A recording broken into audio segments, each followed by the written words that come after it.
Welcome to another episode of Burning Questions. I'm joined today by Alex of ADDC. We'll be talking about competency. Hello Alex, and thank you for your time today. Wondered if you could start off by introducing yourself, the company and the industry that you operate in. Sure. Hi, Craig. So I'm Alex Double, owner and founder of ADDC. We're a specialist consultancy, and our areas of specialism are dry lining and passive fire protection. We cover ceilings and plastering as well, but our core is dry lining, passive fire protection. I personally have 41 years experience in the construction industry for my sins, and my company was founded in 2001. And we have 22 years experience in the world of consultancy and passive fire. I'm very fortunate, I suppose, being a small consultant, so we've got a nice mix of tier one clients, many of your clients as well.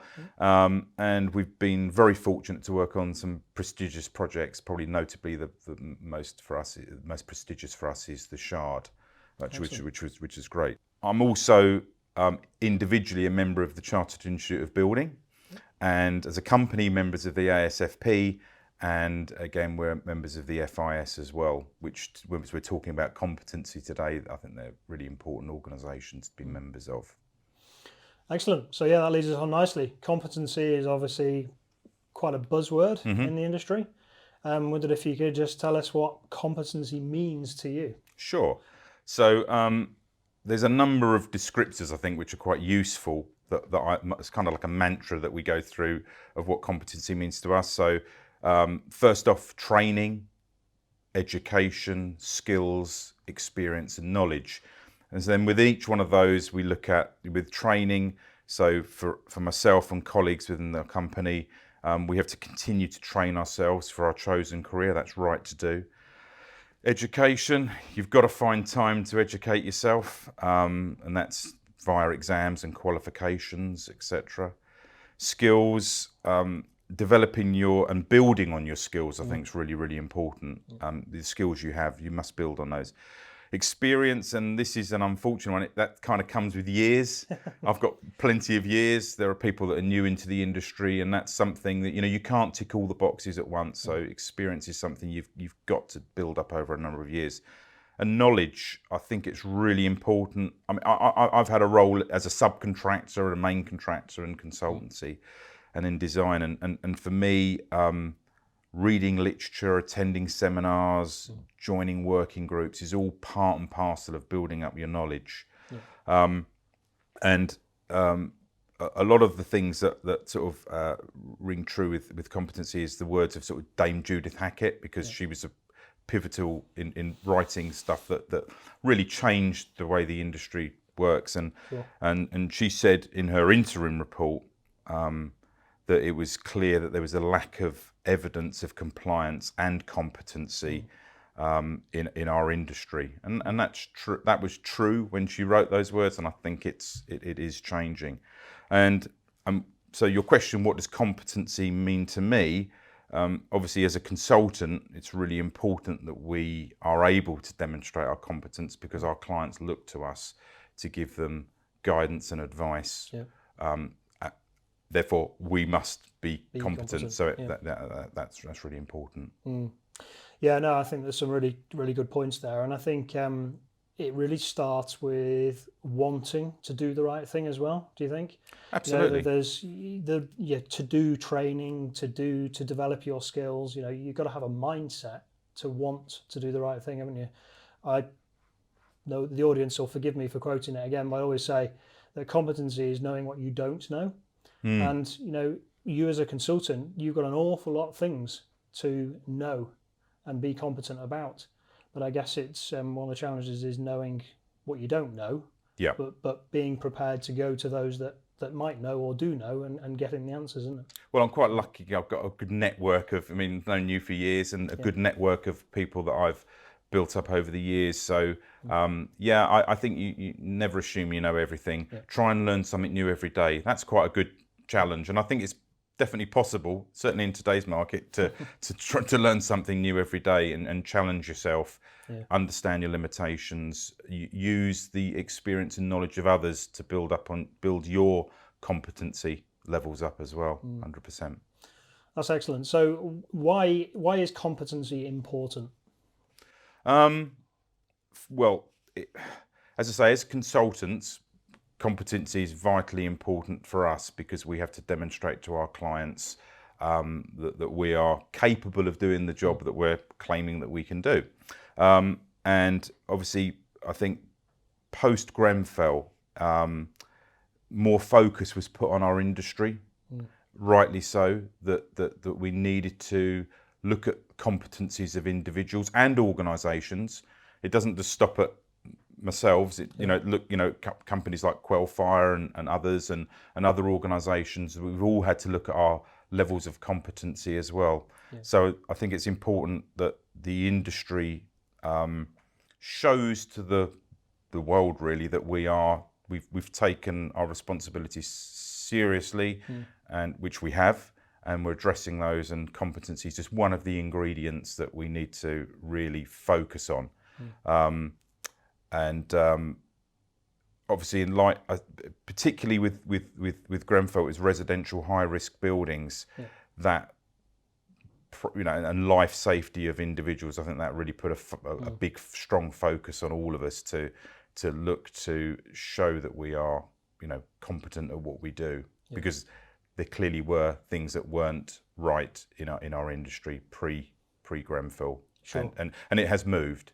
I think the good thing is, and I think something that we have to realise is that the industry has realised deficiencies and done something about it, and lots of work's been done around that. What do you think can be done to further support competency within the industry? I think it's probably you can request people to improve their competency. Probably the only way to really get people to do it is to make it mandatory, and that's going to be quite a difficult thing because everyone's competency levels and requirements will be different around the sector. But so we're comparing apples for apples. So if I speak to Craig Wells at for example, of Quelfire, and somebody else, your equivalent in another organisation, that if there's a level of competency that you have, that the person on the other side or the other organisation has that same level of competency, so I can make that comparison. And the same with myself as a consultant. So if someone's coming to me for guidance and advice, my other consultants doing a similar thing to us, we're on the same level, so that we all raise. It's raising the bar, isn't it? It's raising the standards, and so I think that's going to be, and I'm not quite sure how that's going to work, but I think that's for others to really decide.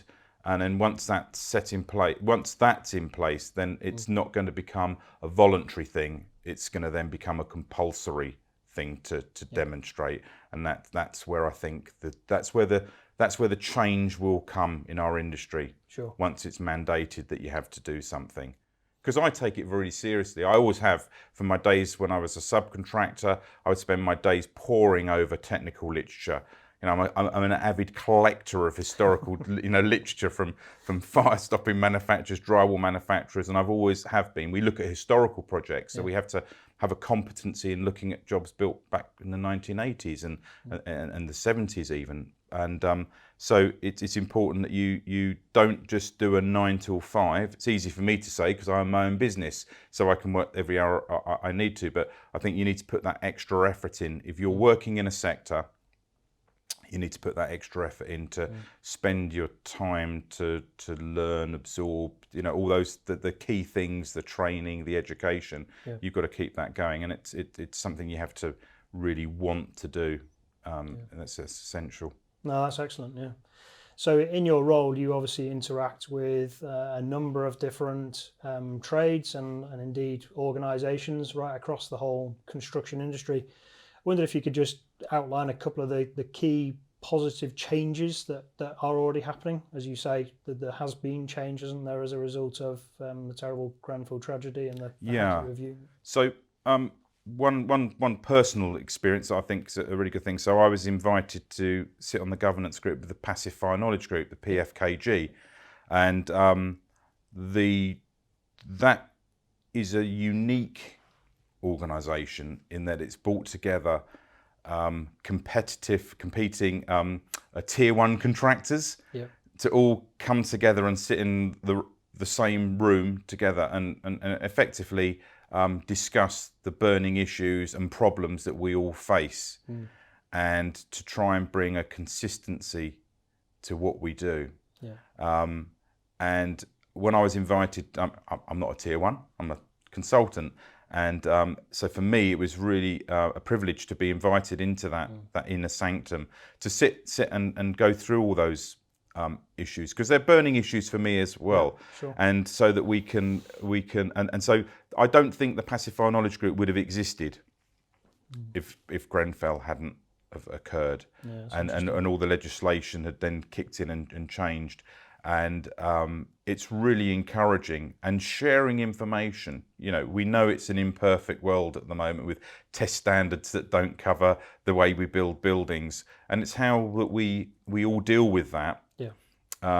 And we do that consistently so that we can come together as an industry, and it will make your life easy. I mean, you at Quelfire, I should imagine you get bombarded on a daily basis with questions from all angles. And if something like the Passive Fire Knowledge Group can bring together what is required in the industry, it's going to make life a lot easier for manufacturers to be able to help deliver what's needed for our projects. 100%. Yeah, as you say, a problem for one person is probably a problem for a number of other people. So that collaborative approach is definitely got to be a good thing in terms of raising the bar, isn't it? Because one thing we do in our industry is we do work in silos, and that's not unique across, that's within each individual organisation. And I think by having ASFP, FIS, Passive Fire Knowledge Group all working together to bring these things to the forefront, to when you're not alone kind of situation, it's definitely going to help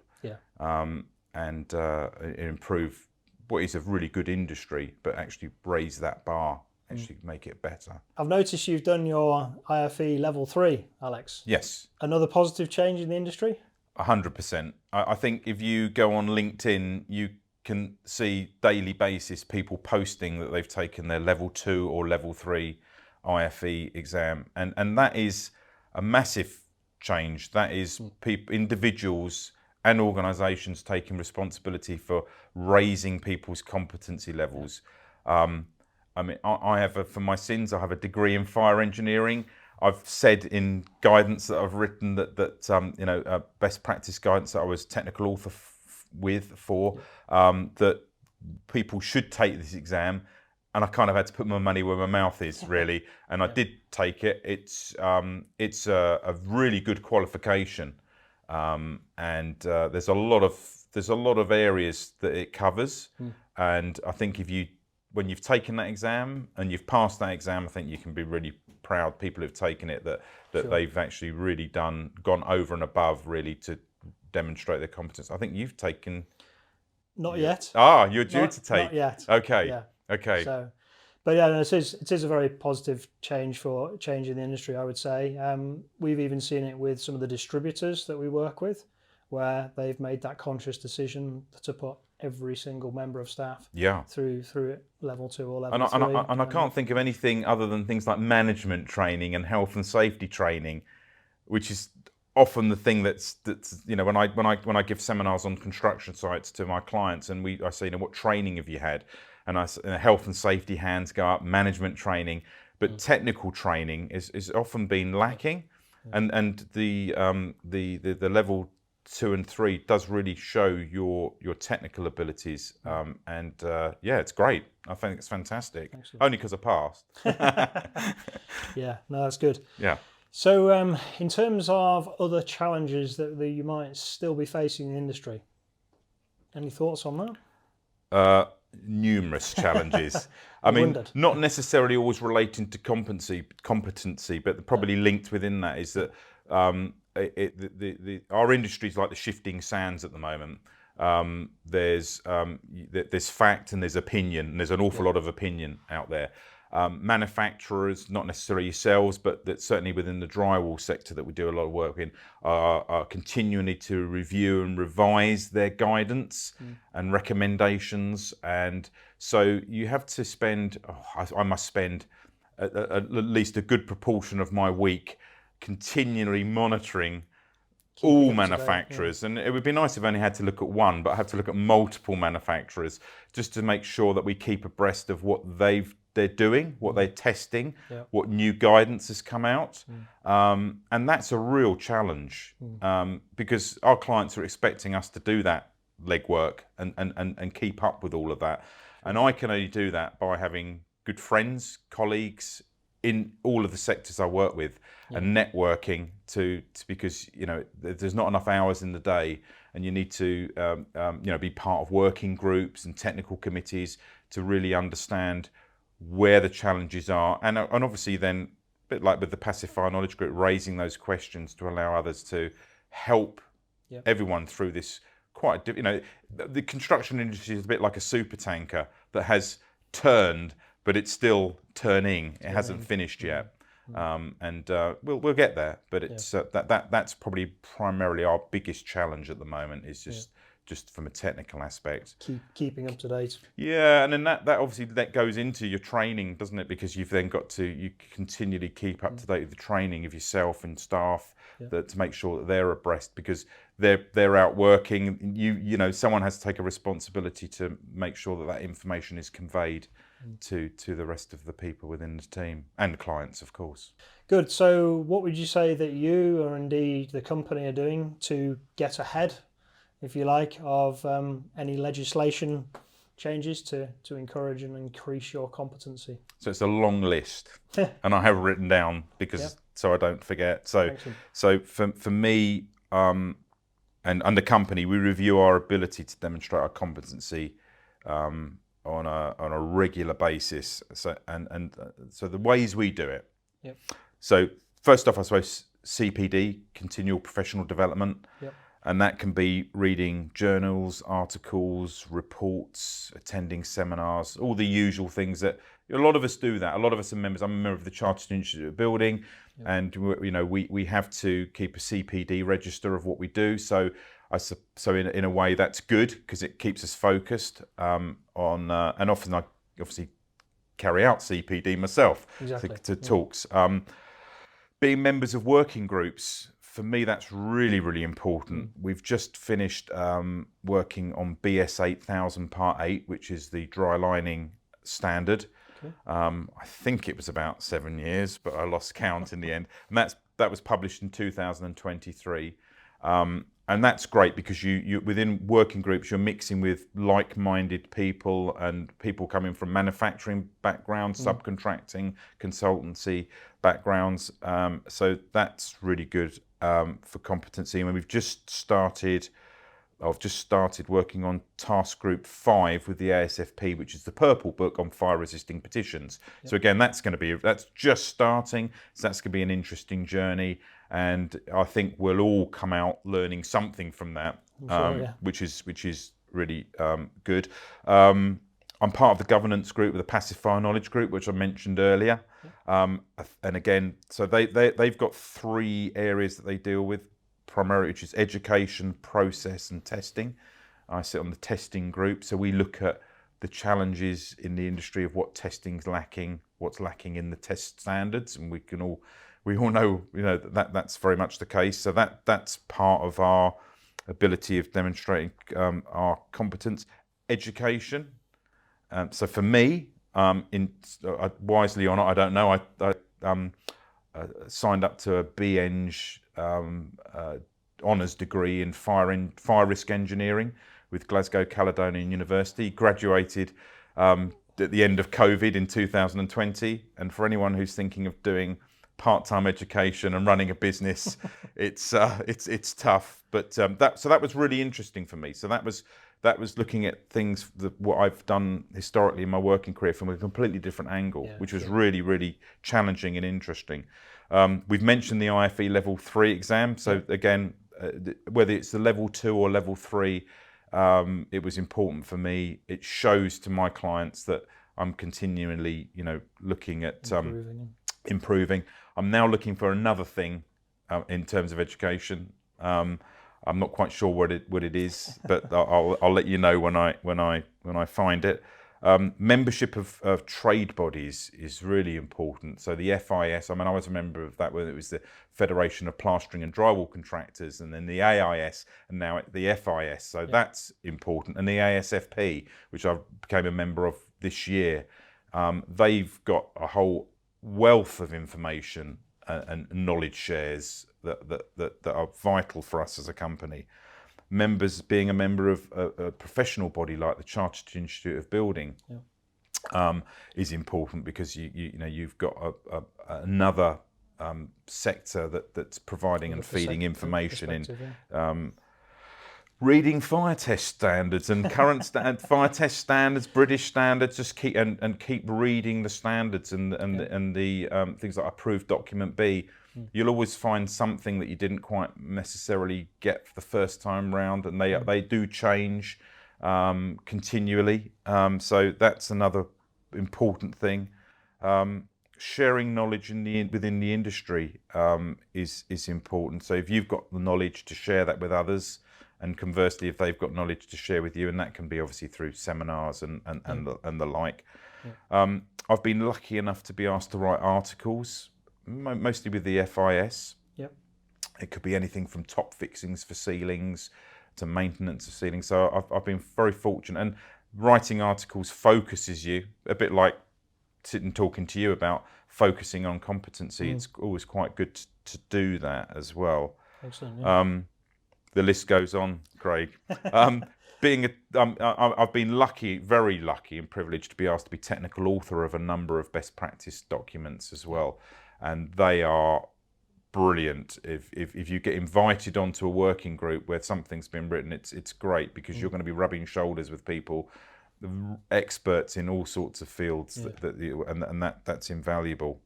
And then I suppose other things, not everything we do is fire related. No. So I was with Joe Celia, we were founding members of the Tall Buildings Working Group when we experienced a phenomenon of creaking in high-rise buildings. And again, that was a great way of bringing again together the industry to look at how we deal with those problems. And then in the world of passive fire, I suppose, for me, is the minute you find something that you think is important for the industry to know about, get it out there. CPVC pipes. I don't think there's anyone today in 2023 who would deal with those anything other than speaking to the likes of yourself and using the appropriate products around them. In 2000 and you might be surprised okay. In 2017, it's when I first became aware of the issue. And the minute I heard about plasticization, wasn't rolling off my tongue before, fired an email out to all my clients, because it raises it's all to do with competencies, it's all to do with training and education. Get that out there, get the information out there. It was only, going back to the Tall Buildings Working Group, it was only because I had 2 buildings in 2018 where clients rang me on the same day saying that their building was creaking. And then a third one during the week that I rang Joe up and said, Joe Celia from the FIS, and said, I'm not sure, but I think there could be a potential problem here. And sure enough, now in 2023, we definitely know that there are issues and problems, and we're dealing with those. And I think the last thing, if what we do to keep ahead of legislation is, you've got to play an active role in the industry. You can't take from the industry, you've got to give something back. So if you're given the opportunity to, in most instances, it's giving your time freely to work with others to put together useful industry guidance, do so. Because that's what anyone would like to think you've put something back into the industry and helped in that way. So it's quite a long list. It is a long list, and I think if I could summarise it, good luck. I could summarise it into 2 words: collaboration, yes, and communication. 100%. absolutely essential elements. I think that what you've highlighted, all those different groups and the collaboration of working together for one collective good, is absolutely brilliant. Yeah. Communication is key, as my wife tells me on a regular basis. But yes, it's absolutely true. Communication is absolutely essential. And we're a small consultancy, and I spend my time talking to other small consultancies because that level of communication and collaboration is really, really important. It's the only way we'll the industry has moved mountains to get to where it is now, and there's still some way to go, and we'll only do it with those two things. Absolutely. So from a competency perspective, when something is, if you like, outside the scope or outside your competency, where do you go? What are your sort of go-to sources of information to get help? Well, I always think there's a good mantra: never profess you know everything. Absolutely. And you're absolutely right. So there will be areas that do fall outside our expertise. Because I've been in the industry for such a long time, you have some contacts? I've got some very, very good contacts that are not only other experts, but they're good friends as well. And we draw upon their experience and knowledge. We know where our limitations are. So, for example, we don't do a huge amount of work with reactive coatings, but we know people that do that work, and therefore, when those issues come up, we can provide the names and contacts to our clients who they need to go to. And there's also it's always good to bounce things off other people. The world of opinion is an interesting one, and it's only by understanding your limitations, questioning everything, even from just a common sense perspective, looking at something, say, does it look right? Does it feel right? And then discussing that with others, that you'll understand your limitations, and you'll understand what can and what can't be done. So yeah, it's a very good question, and I think there's a lot of people that don't always necessarily understand their limitations, but it is important to do so. Absolutely, yeah. That's excellent. I appreciate your insights, Alex. Wondered if you could say a few words from a Quelfire perspective in terms of what you think Quelfire are doing to support competency for yourselves and indeed across the wider industry. Sure. I mean, I've always had a good relationship with Quelfire. I mean, I never shy of picking up the phone. I think you're regularly posting things on LinkedIn, lots of videos, lots of information. Technical intro, and that's all good. That all comes part of that education. So that's very, very good. You're not a quiet manufacturer. No. You do push the bounds. I mean, it's hard to keep up with what you're testing. You know me, I'm a bit like a kid in a sweet shop. When I see you at trade stands, I'll always come up and what's the latest Give us thing? a wish list. What? And also yes, and the wish list is an important thing. So when you have problems and challenges, I think the only way you guys know about it is if we communicate with you, that communication. 100%. So, I remember years back we had ventilation ducts that everyone had or seemed to have test evidence for single ducts. And I rang Quelfire up and said, have you got test evidence for double stacking ducts? And you go, well, who's doing that? I said, everyone. and then triple stacking ducts. So, but you guys don't necessarily know about that unless we communicate with you that is a problem. And so Quelfire have always been very good at, in my experience, of listening and where you're able to is doing that level of testing, which is really important. And I know I've had one of the big things in the industry at the moment is shaft walls. It's off the tip of everyone's tongue. Yeah. And I know you guys have done testing in shaft walls, which is really great. Yeah. And again, it's you're rising to the challenges of working with what the industry needs. Yeah. I think that's the important thing, as we've said, communication, but embracing that feedback, because what's a challenge for one, probably a challenge for others.